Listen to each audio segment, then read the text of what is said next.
هر یو ښکلی لکه بت ته سومنات شي چې جانان یې کړمه مینه پکې قات شي د حساس ضمیر خاون یم صاحبه په وړه وړه خبره مې زړه مات شي هر یو ښکلی لکه بت ته سومنات شي چې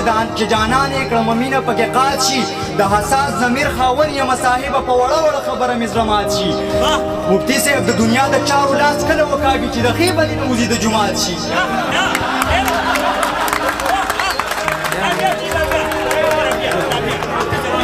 د دنیا د چارو لاس کله وکاږي چې د ښې بدې نه وځي د جومات شي مونږ بې وسه یو د مینې کمی نشته دا زمونږ قسمتونه دې میراث شي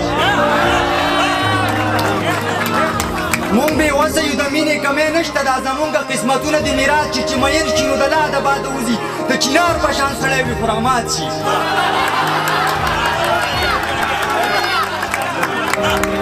چې مین شي نو د لا د باده وځي د چنار په شان سړی وي خو رامات شي عبید جانه چې د قام د غم خلاص شي او بیا ژوند ته راجوړېږي نو وفات شي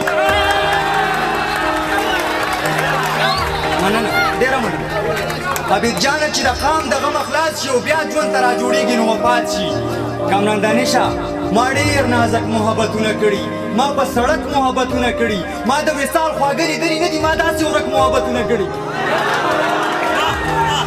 ما د وصال خواږه لیدلي نه دي ما داسې ورک محبتونه کړي د زمانې هر یو ناکام عاشق د زهرو ډک محبتونه کړي ما د تورخم برید لا منلی نه دی ما ته راټک محبتونه کړي ما د تورخم برید لا منلی نه دی ما ته راټک محبتونه کړي عبید منم چې شاعري کوم نو ما بېشک محبتونه کړي ډېره مننه نور دا څه شعرونه نور دي چې وحشت دی مغول خیل دي ناروا هغسې کېږي په دې خاوره د ظلم انتها هغسې کېږي هم هغسې په نر باندې پتوه د غدار لګي زما د هر اتل د سر سودا هغسې کېږي د سر قاتل مې اوس هم په دې ښار کې ازاد ګرځي انصاف ړوند دی په جار باندې ګناه هغسې کېږي حاجي صاحب ما ته پته د تا شپږ حاجونه کړي حاجي صاحب خو دا ستا چم کې ژړا هغسې کېږي حاجي صاحب ما ته پته د تا شپږ حاجونه کړي حاجي صاحب خو دا ستا چم کې ژړا هغسې کېږي هم هغسې د خپلو په وعدو باندې تېر وځي د وخت په هر عاشق پورې خندا هغسې کېږي هم هغسې د ښکلو په وعدو باندې تېر وځي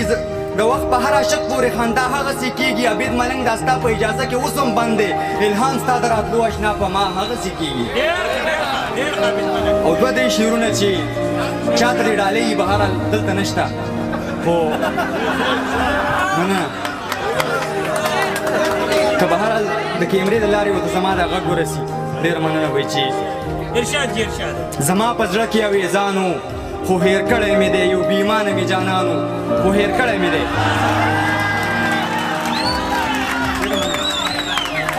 زما په زړه کې اویزانو خو هیر کړی مې دی یو بیمانه مې جانانو خو هیر کړی مې دی تاریخ ګواه دی ما په هر ډګر بریا وړې ده ومه پښتون زما یو شانو خو هیر کړی مې دی